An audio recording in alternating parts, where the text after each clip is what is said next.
अरे बहू, भला इस बच्ची को क्यों पीट रही हो? इसने तुम्हारा क्या बिगाड़ा है? इस बच्ची ने तो कुछ नहीं बिगाड़ा, मगर इस बच्ची को आपने जरूर बिगाड़ा है। आपने भला मैंने क्या बिगाड़ा है? आपने बच्चों को सर चढ़ा रखा है। ये तो मेरी जैसी बहू है जो बर्दाश्त कर लेती है। दूसरी कोई होती ना तो अच्छी तरह समझा देती, अच्छी तरह समझा देती, अच्छी तरह। क्या बोली? हे भगवान, एक जमाना था मैं भी इसी घर की बहू थी। सास ससुर के आगे जुबान नहीं खुलती थी। जुबान खुलती कैसे? माँ बाप ने कितने तिलक चढ़ाए थे, पूरे 25 लाख देकर आई इस घर में चुप रहने के लिए। और महिला विधेयक पास हुआ है महिलाओं के चुप रहने के लिए। क्या तिलक चढ़ा देने से और महिला विधेयक पास हो जाने से शिष्टाचार भी नीलाम हो जाता है? शिष्टाचार भ्रष्टाचार मैं कुछ नहीं, तू चल दे। चल। अब क्या बचाऊं बेटा? अब तो मैं कुछ बोलने के लायक ही नहीं रह गई। जब बेटा ही जोरू का गुलाम होगा तो बहू तो AK-47 होगी।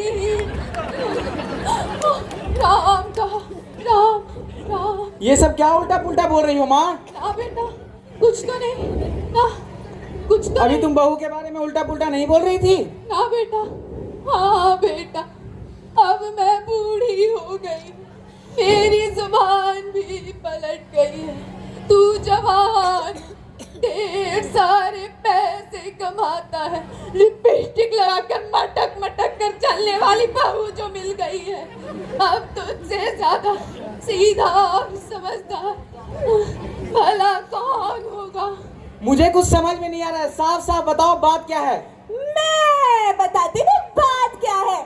आजकल इन्होंने बच्चों का लंच छीनकर खाना शुरू कर दिया है, और इतना ही नहीं, बच्चों को गीता और रामायण का पाठ भी पढ़ाना शुरू कर दिया है। कल को पार्टी फंक्शन में जब दूसरों के बच्चे A for Apple, B for boy और जॉनी जॉनी यस पापा गाएंगे, वहाँ आपके बच्चे मंगल भवन मंगल हारी गाना शुरू कर देंगे। तब कल को सोसाइटी में कहाँ मुँह दिखाइएगा?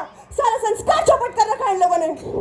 ये सब मैं क्या सुन रहा हूँ माँ? तुम्हें बच्चों को स्मार्ट और अच्छी चीजें सिखाने के बजाय उन्हें विभीषण और काक भुसुंडी बनाना अच्छा लगता है, उनके संस्कार बिगाड़ना अच्छा लगता है। अरे बेटा, गीता और रामायण पढ़ने से संस्कार चौपट नहीं होता, बल्कि पारिवारिक जीवन आदर्शमय होता है। हलवा होता है। ठीक है, रामायण पढ़ने से तो पारिवारिक जीवन आदर्शमय हो जाता है, लेकिन गीता पढ़ा के तो घर में महाभारत ही न करवाइएगा जी। रामायण का असर पड़ेगा और गीता का असर नहीं पड़ेगा। हे भगवान, हम आवी भरते हैं तो हो जाते हैं बदनाम, लोग कत्ल भी करते हैं मगर चर्चा नहीं होती। राम कहो, राम। अरे राम कहो, राम कहो। एक तो ये पिताजी ने रात दिन खांसते खांसते नींद हराम कर रखी है, और ये बच्चे अलग परेशान कर रखे हैं, और ये पिंकी तो दिन ब दिन बिगड़ती ही जा रही है। खांसने का भी कोई तरीका और पिंकी भी इन्हीं के पीछे दीवानी रहती है। मुझे तो समझ में नहीं आ रहा वो सुधरेगी कैसे? सुधरेगी कैसे? उसे अभी बुलाओ, सुधार देता हूँ। पिंकी, अरे ओ पिंकी, कहाँ मर गई? बातें क्यों बोलते हो बेटा? वो तो घर की लक्ष्मी है। वो तो घर की लक्ष्मी है, लेकिन आप जैसे दरिद्र के पल्ले जो पड़ गई है, लक्ष्मी का खाक लक्ष्मी रह जाएगी। कहाँ थी अब तक? दादाजी की गोद में बैठ के कहानी सुन रही थी। कहानी सुन रही थी? तुम्हें कितनी बार मना किया दादाजी की गोद में मत बैठा करो, वो खुद सैकड़ों बीमारियों के सौदागर हैं। तुम्हें बुखार आता, तुम्हें मरने का मन है? दादाजी की गोद में जाती हूँ ना तो फीवर ऑटोमेटिकली डाउन हो जाता है।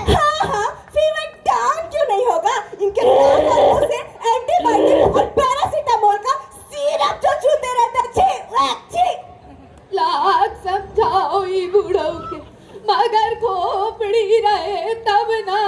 अरे तो आपा को बढ़िया ना देख बुढ़िया, ये अंगूठा तो पकवान टमाटर है, सब का निशाना हमारे पर रहता है। अरे थक चुप, अरे चुप बुढ़िया, तू चुप, अरे चुप, तू चुप रह, अरे चुप, तू चुप। अरे बुढ़िया। देख रहे हैं ना? सब देख रहा हूँ। मैं पूछता हूँ, घर में टीवी है, मोबाइल है, मगर तुम्हें दादाजी की गोद में ऐसा क्या खजाना मिल जाता है? खजाना नहीं पिताजी, ममता और प्यार का पवित्र ठिकाना मिल जाता है, जो आप लोग के व्यस्त जीवन से नहीं मिल पाता। आपको कंप्यूटर से फुर्सत नहीं और मम्मा को मोबाइल से फुर्सत। क्या बोली? बाबू अमर, यानी तुम नहीं सुधरोगी? सुधर भी जाऊंगी पिताजी, मगर मैं दादा दादी के बिना नहीं रह सकती, नहीं रह सकती, नहीं रह सकती। बाबू खबरदार जैसे चूमने की कोशिश की। आपको मालूम नहीं, इन्फेक्शन से स्वाइन फ्लू और चमकी बुखार हो जाता है, आदमी पटपटा के मर जाता है। ए लड़की बैठ के पढ़ चुपचाप।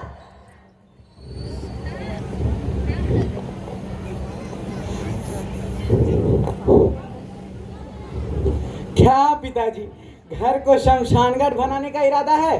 शमशान घाट क्या भूल गए बेटा, किस तरह गरीबी में प्रेसिडेंट चार कटर पेट के आग बुझा, अपनी जान की बाजी लगा, तेरी जान बचाया, खुद मजदूर बनकर तुम्हें अफसर बनाया, उम्मीदों के आधारशिला पर माँ की सुहाग बिंदी पे खुद को गिरवे रख दिया, उम्मीदों के बांध और सुबह के धान में टूट कर बह गए। बहू, खून का जर्रा जर्रा सूख गया, इस पौधे को सींचने में काया निर्बल रह गई। रोज 250 अनाज पागल करने के बाद भी काया निर्बल ही रह गई। तुतुरवा सांप सूंघ लिया है क्या जी? टुटुल सांप का तुमसे ज्यादा इफेक्टिव है। सुन रहे हैं ना बुढ़ाओ की बुलेटिन, एक नंबर के बिस्कोपड़े हैं ये। हाँ, हम भी इसको पे और ट्यूबवेल का संजीवनी बूटी है। अरे चुप रहिए ना बुढ़ाऊ, चुप रहने में मीटर उठता है, मुझे बोलने दीजिए। हाँ हाँ, तुम भी बोली लो, वैसे भी 125 यूनिट तो फ्री ही है। हाँ, बोलूंगी, जरूर बोलूंगी। आज जिस पिता को तुम लोगों ने सैकड़ों बीमारियों का सौदागर कहा, बचपन में उसी पिता ने तुम्हें उंगली पकड़कर चलना और बोलना सिखाया।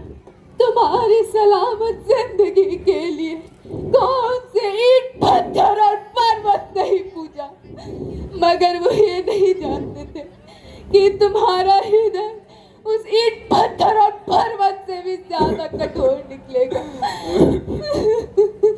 बचपन में तुम्हें पिता के प्यार और चुम्बन ने नई जिंदगी दी, मगर आज उसी पिता के प्यार और चुम्बन से तुम्हारे बच्चे बीमार हो जाएंगे।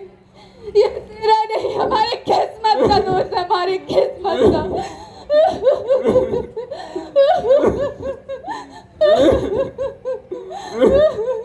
चुप हो जा बड़े, तू भी चुप हो जा बुढ़ाऊ। बाप रे बाप, घड़ियाली आंसू बहाएंगे नहीं तो लोग समझेंगे कैसे कि इतने उदार है। मेरा सारा दिन इन्हीं की लटक में बीत जाता है। मेरी सूट फट गई है, किसी को है चिंता कल पार्टी में क्या पहन के डांस करूंगी, कैसे मूड फ्रेश करूंगी? अरे अच्छी सूरत को संवरने की जरूरत क्या है? पक जाइए ना जी, आप ही ना बड़े वो है। हाँ, अरे तुम्हारा सारा सूट बूट आज ही आ जाएगा। आज नहीं अभी। हाँ हाँ बाबा, अभी आ जाएगा। मगर ये सोनू कहाँ है? सोनू कहाँ है? खैर, जहाँ कहीं भी होगा कुछ क्रिएटिव ही कर रहा होगा। आखिर बेटा किसका है? सोनू, अरे ओ सोनू, जी पिताजी। क्या कर रहे थे बेटे? पिताजी, मैं ये मिट्टी का बर्तन बना रहा था। मिट्टी के बर्तन? आखिर क्यों? पिताजी, एक दिन आपने कहा था ना कि अग्र सोची सदा सुखी। हाँ हाँ बेटे, मैंने कहा था अगर सोची सदा सुखी। तो मैं ये मिट्टी का बर्तन आपके लिए और मम्मा के लिए बना रहा था। आखिर क्यों?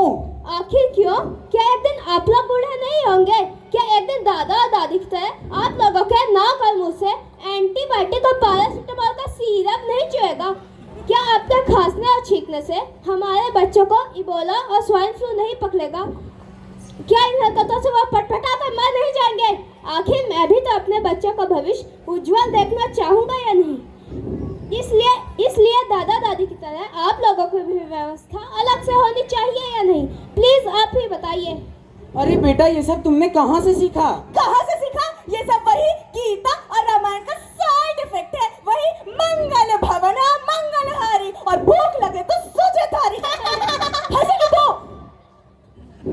अरे बेटा, तुम मेरी सबसे बड़ी संतान हो। पिताजी, आपने ही तो कहा था कि संतान बड़ा नहीं होता, संतान का कर्तव्य बड़ा होता है। और आपने तो ये भी कहा था कि माँ गंगा की तरह पवित्र होती है। तो क्या सिर्फ मेरी माँ गंगा की तरह पवित्र है और आपकी माँ यमुना की तरह प्रदूषित हो गई? क्या भूल गए वो पंक्तियाँ और वो कर्तव्य? माता पिता की सेवा करना कोई एहसान नहीं है, इनके चरणों से बढ़कर कोई धाम नहीं है। कर्ज है इनका तेरे सिर पर, भिक्षा या कोई दाम नहीं है। अरे माता पिता है संपत्ति ऐसी जिसका कोई दाम नहीं है, जिसका कोई दाम नहीं है, जिसका कोई दाम नहीं है। मुझे माफ कर दो बेटे, मैं बहुत शर्मिंदा हूँ। मैं कौन होता हूँ माफ करने वाला? मैं आपका पिता नहीं। पिताजी, मुझे माफ कर दीजिए पिताजी, मैं बहुत शर्मिंदा हूँ पिताजी। तुम मेरे बेटे हो, वो आज भी मैं तुम्हें बच्चा ही समझता हूँ रे।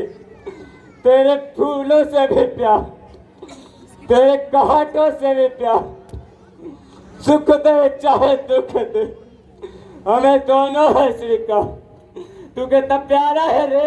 माँ जी मुझे माफ कर दीजिए। माँ जी मुझे माफ कर दीजिए। तुम्हारे शरीर से मैं तेरी सांस हूँ, पर हृदय से मैं तेरी माँ हूँ।